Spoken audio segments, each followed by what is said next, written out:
Gracias a sus características vanguardistas, el Atlantis 51 aúna la herencia deportiva con una agradable habitabilidad, dejando espacio para que toda la familia se relaje en elegante armonía.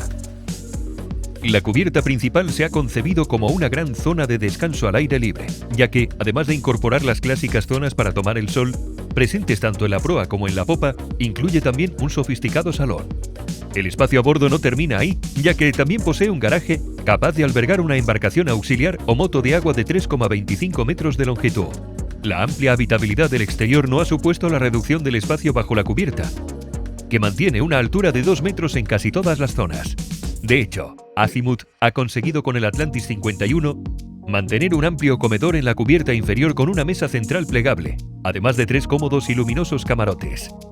En cuanto a la motorización, la sala de máquinas alberga 2 motores Volvo 800, que le permiten alcanzar velocidades de hasta 35 nudos, mientras que la transmisión contribuye a la gran maniobrabilidad y facilitan el manejo del yate.